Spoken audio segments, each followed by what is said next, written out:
Shalom, shalom, a graça e a paz do Senhor Jesus Cristo seja contigo.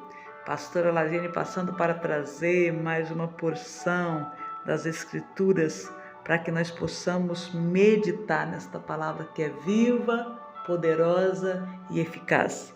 E hoje nós vamos ouvir Mateus capítulo 4. Mateus 4. A seguir, foi Jesus levado pelo Espírito ao deserto para ser tentado pelo diabo. E depois de jejuar 40 dias e 40 noites, teve fome. Então o tentador, aproximando-se, lhe disse: Se és filho de Deus, manda que estas pedras se transformem em pães. Jesus, porém, respondeu: Está escrito: não só de pão viverá o homem, mas de toda palavra que procede da boca de Deus. Então o diabo levou-o à cidade santa, colocou-o sobre o pináculo do templo e lhe disse: Se és filho de Deus, atira-te abaixo, porque está escrito: aos seus anjos ordenará a teu respeito que te guardem, e eles te susterão nas suas mãos, para não tropeçares em alguma pedra. Respondeu-lhe Jesus: Também está escrito: não tentarás o Senhor teu Deus. Levou-o ainda o diabo a um monte muito alto, mostrou-lhe todos os reinos do mundo e a glória deles, e lhe disse: Tudo isto te darei, se prostrado me adorares. Então Jesus lhe ordenou: Retira-te, Satanás, porque está escrito: ao Senhor teu Deus adorarás e só a ele darás culto. Com isto, o deixou o diabo, e eis que vieram anjos e o serviram. Mateus 4, de 1 a 11, traz lições poderosas para nós. Nós vimos que Mateus 13 encerra com Jesus sendo batizado nas águas, o céu se abre, o Espírito Santo vem sobre Jesus, e ele agora ouve do Pai: este é meu Filho amado, em quem eu tenho muito prazer. E agora, no capítulo 4, Mateus nos diz que Jesus ele foi conduzido pelo Espírito Santo, ao deserto para ser tentado pelo diabo. Às vezes parece ser estranho, quando a Bíblia diz que Jesus foi conduzido pelo Espírito Santo, pelo próprio Espírito de Deus, para o deserto para ser tentado pelo diabo. E eu quero pontuar a primeira coisa com você. Sabe, amados, é comum nós atribuirmos todas as coisas ruins, todas as dificuldades, adversidades, a uma ação do diabo. Às vezes nós falamos: estou sendo provado, o inimigo tem se levantado contra mim, é muita fúria, é isso e aquilo, e a gente sempre atribui ao diabo. Mas é interessante observar que aqui no texto diz que Jesus Cristo, nosso Senhor e Salvador, ele foi conduzido, ele foi levado ao deserto pelo Espírito. E ele foi conduzido ao deserto com um propósito, de ser tentado pelo diabo. Ali Jesus seria testado, e o próprio Espírito conduziu. E então isso muda tudo. Quando nós olhamos para nós, quando nós começamos a observar que muitas coisas que nos acontecem pode ser o Espírito de Deus nos conduzindo. Também há momentos de provações, o Senhor permitindo tribulações, o Senhor nos enviando, como foi o caso de José. Em Gênesis, nós observamos ali que José foi vendido pelos seus irmãos. Mas lá em Salmos, o salmista diz que Deus enviou José como escravo à frente dos seus irmãos para o Egito. Então, está entendendo? Nem tudo é uma ação direta do diabo. E ainda que seja, é porque há uma permissão de Deus. Então, quem sabe você tem vivido momentos de aflições, de tribulações, de adversidades. Sabe, um monte de interrogações podem estar passando pela sua cabeça. Mas por que tantas lutas? Por que tantos problemas? Por quê? Porque isso acontece? Por que comigo, Senhor? Geralmente a gente costuma dizer, Senhor, eu sou fiel, eu honro o Senhor, eu ando na tua presença, eu não consigo entender. Você já parou para pensar que no meio de tudo isso, Deus, Ele colocou você para forjar você, para testar a sua fé, para provar o seu caráter, para te levar a um novo nível de maturidade, para te levar a ter uma experiência maior com Deus. Você já parou para pensar nisso? Talvez em todo esse tempo você está focado no diabo. Não, o inimigo está me perseguindo, é provação, é perseguição, é comum. Para nós que somos cristãos, muitas vezes a gente cumprimenta o irmão, ei meu irmão, como vai? Na luta.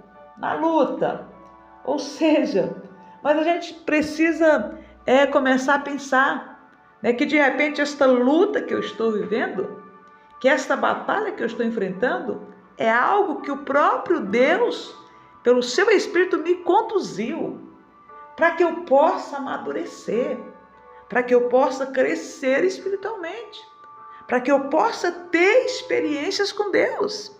E aí é onde Tiago nos diz, meus irmãos, tende por motivo de grande alegria o passardes por várias provações, porque depois que formos provados, seremos aprovados.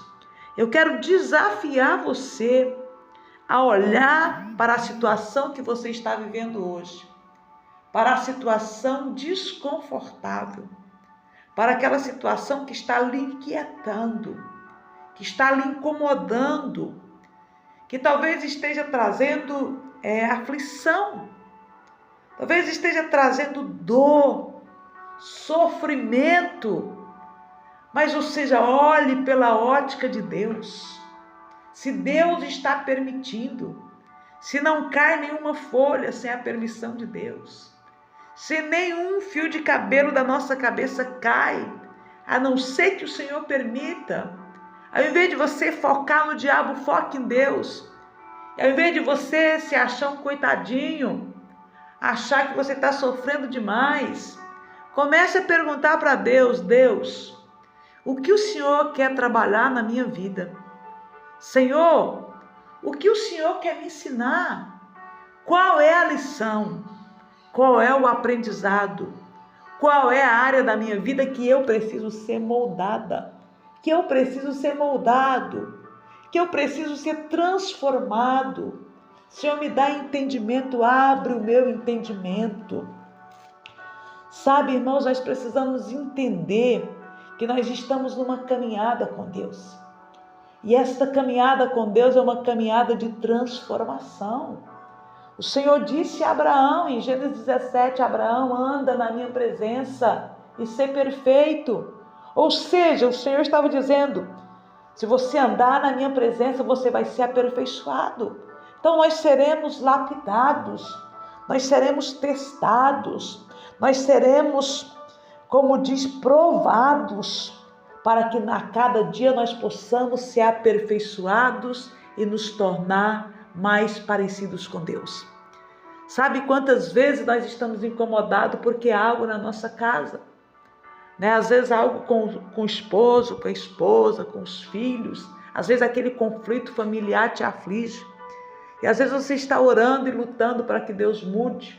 Muda o meu marido, Senhor, muda o meu filho, muda a minha esposa, muda a minha sogra, muda lá o meu cunhado. Sabe, é fato que as pessoas precisam mudar. Mas sabe, antes de nós orarmos para que Deus mude os outros, esse foi um segredo que eu aprendi com Deus na minha caminhada. É algo que o próprio Deus ministrou no meu coração, não aprendi com ninguém, aprendi com Jesus. Que todas as vezes que tem algo no meu esposo, nos meus filhos, no meu irmão, na minha irmã, no meu vizinho que me incomoda, né, que me aflige e que às vezes me traz sofrimento, né, porque às vezes é uma atitude, né, que te fere, que te machuca, e são atitudes que precisam ser mudadas. Mas antes disso, eu peço para Deus me transformar, para Deus me mudar, para que o Senhor me ensine a lidar com aquela situação que me causa aflição, me causa sofrimento, que eu possa aprender a lidar da forma como Jesus lidaria. Então tem aquela frase que diz, até tem um filme, também tem um livro, Em Seus Passos, o que faria Jesus? Sabe, nesse momento de provação, neste momento de poda, neste momento onde Deus está nos moldando, é sempre bom a gente perguntar, Jesus, no meu lugar, o que o Senhor faria? Sabe, mas aqui fica uma dica e ela é preciosa. O que é que está te incomodando? O que tem gerado sofrimento, dor, aflição? Qual é a situação que você tem lutado para ela mudar, ela não muda? Porque primeiro Deus quer mudar você. Primeiro Deus quer trabalhar na sua vida. Deus quer moldar você nos moldes de Deus. Deus quer que você reaja como Jesus reagiria. Sabe, quando nós olhamos para Jesus, ele nos constrange com a sua maneira de agir. Quando nós olhamos para Jesus, lá na cruz, crucificado por causa dos nossos pecados, e aquela multidão insana ali, zombando, escarnecendo, que Jesus bondosamente, afligido por tantas dores inimagináveis, ele diz, Pai, perdoa-lhes, porque não sabem o que fazem. Ah, querido, o Senhor quer nos levar a esse nível, de nós clamarmos a Deus pelos nossos inimigos, pelos nossos amigos, por aqueles que nos ferem, desejando que o Pai perdoe, não desejando que ele seja condenado, que ele seja julgado, que ele seja açoitado. É fato que a justiça de Deus virá, você não precisa clamar, Deus ele é justo. Mas, ou seja, muitas vezes o nosso grande desafio é permitir que o Senhor, ele nos molde, que ele nos transforme. Eu não sei quanto a você, mas um dos desejos do meu coração é cada dia me tornar mais parecida com Cristo. E eu oro por isso, Senhor, eu quero ser parecida contigo. Senhor, eu quero ser parecida com o Senhor Jesus. Eu quero ter os teus sentimentos. Eu quero ter os teus pensamentos. Eu quero ser mansa como o Senhor.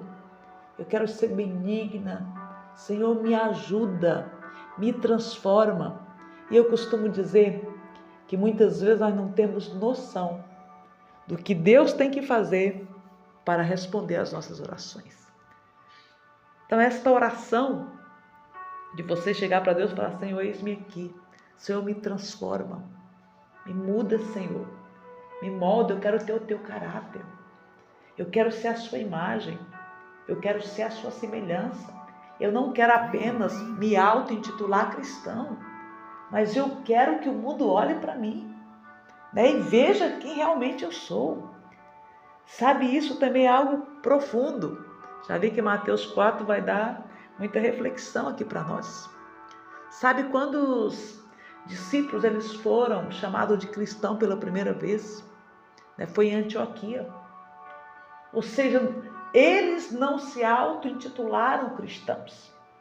Mas, ou seja, o mundo olhou para eles e os intitulou como cristãos, porque eles eram parecidos com Cristo. Oh, meu irmão, minha irmã, ser cristão é ser parecido com Cristo. É o mundo que tem que olhar para nós e ver que nós somos tão diferentes. Então, assim, não, você só pode ser cristão porque ele é parecido com Cristo. Ele tem o caráter de Cristo. Ele tem o coração de Cristo. Ele se posiciona como Cristo. Quantos de nós temos nos auto-intitulado cristãos? Mas, ou seja, pouco parecemos com Cristo. O Senhor nos desafia a nos tornarmos parecidos com Ele. E é por isso que nós precisamos do Espírito Santo, da plenitude, do poder do Espírito Santo, para que nós sejamos transformados. E então eu quero dizer para você que muitas das coisas que têm acontecido contigo não é o diabo, é Deus. É Deus que tem te colocado nesta situação. É Deus que tem colocado você no meio desta situação para te forjar, para te moldar, para que você se torne mais parecido com Cristo. Quero dizer que o processo é doloroso, que o processo é desconfortável e que nós queremos escapar desse processo de todo jeito. Nós queremos que isso passe rápido. Meu Deus, até quando eu vou ficar nessa luta? E aí o Senhor diz assim, até o momento em que você se render. Quando você se render, você sai da luta. Então pare de lutar contra Deus e lute com Ele. Se renda a Ele. Sabe, Jesus foi levado ao deserto para ser tentado pelo diabo e ele passou 40 dias e 40 noites jejuando. Não sei quanto tempo você já passou em jejum. Não sei se você já passou 24 horas, 3 dias, 7 dias, quem sabe 21 dias, não sei. Mas, ou seja, nem sempre é fácil mortificar a carne. Mas Jesus estava ali. É para ser tentado pelo diabo. E Jesus venceu. Jesus prevaleceu. Então, sabe qual é a diferença? Quando nós somos conduzidos pelo Espírito, as provações, as tribulações, as adversidades. Se somos conduzidos pelo Espírito, nós seremos instruídos e sustentados pelo Espírito e nós iremos prevalecer. Agora, a primeira coisa que a gente precisa entender, que muitas das nossas adversidades, elas vêm do próprio Deus para nos forjar. Eu oro para que o Espírito Santo, ele possa ministrar ao seu coração. Não sei quais são as áreas que precisam ser trabalhadas na sua vida, mas uma coisa eu te garanto, Jesus quer trabalhar em você, Jesus quer trabalhar em mim, Ele quer trabalhar em nós de tal maneira que você não vai precisar se proclamar como cristão, se autoproclamar como cristão. O mundo vai olhar para você e o mundo vai apontar o dedo e dizer, aquele homem é cristão, aquela mulher é cristã, porque eles se parecem com Cristo. Amém, meus queridos, que nós possamos nos tornar cada dia mais parecidos com Cristo. E então encerro esta reflexão por aqui e quero dizer para você, se essa mensagem edificou a sua vida, contribuiu para alguma coisa na sua vida espiritual, compartilhe ela com mais pessoas. Se você ainda não se inscreveu no meu canal, e se você puder e quiser fazer isso, eu vou ficar muito agradecida. E que Deus continue abençoando a sua vida poderosamente.